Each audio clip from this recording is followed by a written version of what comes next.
Hello peoples, welcome to Legion Class Guide for patch 7.0 at level 100. Today I'm covering the Death Knight class.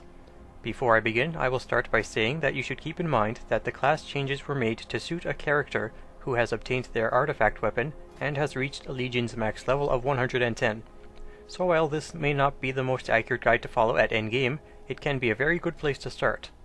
I'll only be going over each spec's basic abilities and how they work together. You can use this as a template upon which to build your talents. If there's enough interest, I can start including my own personal talent choice in these videos, or do a separate set of videos based solely on talents. First up is Blood Death Knight. Death Knights spend runes and runic power to use abilities. Abilities that spend runes generate runic power, which is then spent to use other abilities. Death Knights also use diseases to damage enemies over time. Blood Death Knights generate runic power with Marrow Rend, Heart Strike, and Death and Decay. Marrow Rend spends 2 runes and buffs the Death Knight with 3 charges of Bone Shield. While it's active, damage taken is reduced by 20% and haste is increased by 10%. Being struck by a damaging attack consumes 1 charge. Use Marrow Rend to keep Bone Shield active and reduce your damage taken. Bone Shield stacks to 10 charges. Marrow Rend only needs to be used when that number is less than 10 or if Bone Shield's duration needs to be refreshed. Heart Strike spends 1 rune and grants more runic power per rune than Marrow Rend. It hits the target and 1 nearby enemy and reduces their speed by 50% for 8 seconds.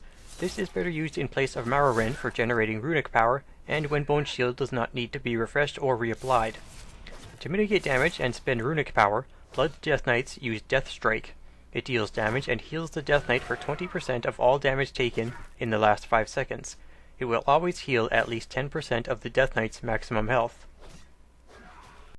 Death Strike works together with Mastery.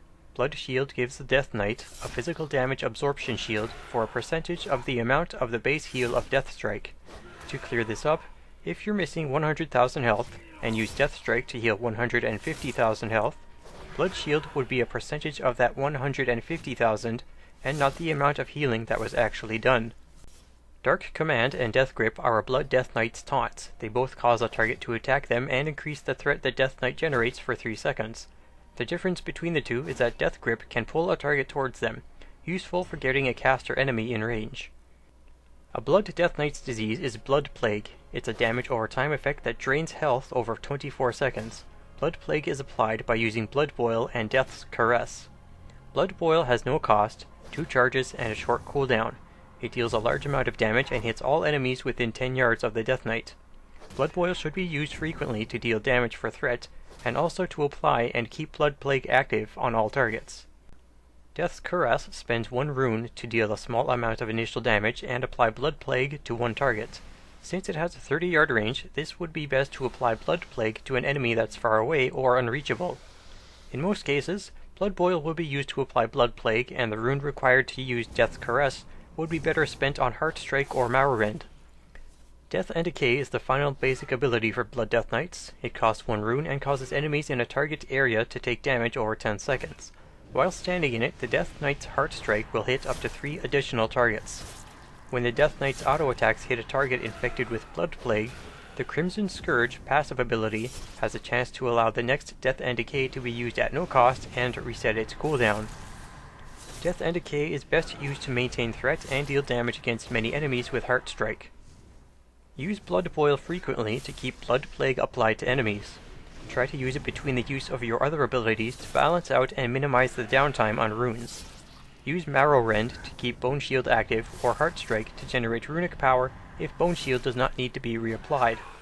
Use Death and Decay to deal damage to several enemies with Heart Strike. Spend runic power with Death Strike whenever possible to heal and gain a physical damage shield. That's it for Blood, now for Unholy. Unholy Death Knights summon a ghoul to assist in battle. The ghoul is not the focus of how you deal damage, but it provides a bit of extra damage and utility. The ghoul can also deal increased damage and have its abilities modified by using Dark Transformation. Gnaw can be used to damage and stun a target for 1 second. While the ghoul is transformed, Gnaw stuns for 2 seconds. Leap can also be used as an interrupt while transformed, but is unusable against a target closer than 5 yards. An Unholy Death Knight's disease is Virulent Plague. It deals damage over 21 seconds. Each time it deals damage, it has a 30% chance to erupt and deal damage split between nearby enemies. This eruption also occurs when the target dies. Virulent Plague is applied by using Outbreak. It costs 1 rune and deals a small amount of damage to the target over 6 seconds. Additionally, each second it will apply Virulent Plague to the target and nearby enemies. Be sure to keep Virulent Plague applied to all enemies. Unholy Death Knights will spend runes primarily with Festering Strike and Scourge Strike. Festering Strike costs 2 runes, deals damage, and applies 2 to 4 stacks of Festering Wound to the target. Festering Wound works with Scourge Strike. Scourge Strike costs 1 rune to deal damage and consumes 1 stack of Festering Wound on the target to deal additional shadow damage and grant 3 additional runic power. Festering Strike is used to apply Festering Wound, and Scourge Strike is used to consume Festering Wound stacks to deal extra damage. Festering Wound stacks to 8, so do not use Festering Strike if the stacks get this high. With a high number of Festering Wound stacks, it may not be possible to consume them all before the duration expires. Be sure to use Festering Strike to refresh it to keep it from going to waste. Unholy Death Knights spend runic power with Death Coil. This is a ranged attack that deals shadow damage and restores 10 energy to their ghoul. Death Coil should always be used whenever possible because of how it works together with 2 passive abilities. Sudden Doom gives your auto attacks a chance for your next Death Coil to be used at no cost. Use Death Coil when this happens to not miss the chance of it happening again on the next auto attack. Runic Corruption has a chance to increase your rune regeneration rate by 100% for 3 seconds when you spend runic power. This makes using Death Coil very useful for using other abilities. Runic power can also be spent on Death Strike to self-heal. It will only grant an absorption shield to Blood Death Knights. For area of effect damage, Virulent Plague will already be dealing damage, but you can also cast Death and Decay. While standing in it, Scourge Strike will hit all enemies near your target. That's it for Unholy, now for Frost. Frost Death Knights spend runes with Obliterate and Howling Blast. Obliterate costs 2 runes, and deals a large amount of physical damage. There are 2 passive abilities that work with Obliterate. Killing Machine gives auto-attack critical strikes a chance to make the next Obliterate deal a critical hit. Rhyme gives Obliterate a 45% chance to cause the next Howling Blast to be used for free, and deal 4 times its initial damage. Howling Blast costs 1 rune to deal damage to a target and all other targets nearby, and infect them with Frost Fever. Frost Fever is the Frost Death Knight's disease that deals frost damage over 24 seconds, and has a chance to grant 5 runic power each time it deals damage. Be sure to use Howling Blast when this happens, before you next use Obliterate, as it may trigger Rhyme once more. Rhyme is very effective for maintaining Frost Fever. Runic power is spent with Frost Strike. It is similar to Obliterate apart from its cost, and deals frost damage instead of physical damage. Frost Strike is useful for also generating spent runes. Runic Empowerment is a passive ability that gives you a chance to gain a rune when you spend runic power. After some testing, I found that it's better to use Obliterate whenever possible, instead of waiting for Killing Machine to allow it to critically hit.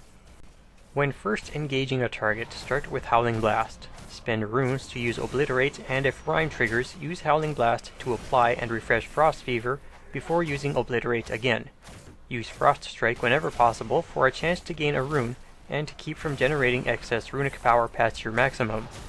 If Frost Fever is about to expire, use 1 rune to refresh it instead of waiting for Rhyme to trigger from using Obliterate.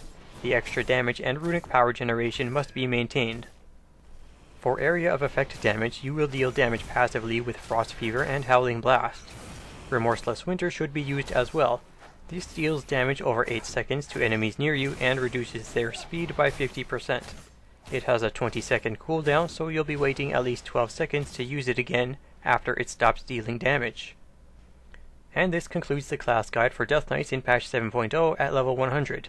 All of this may change slightly or a lot depending on your talent choice. Whichever you decide, this will be the model that you build your character upon.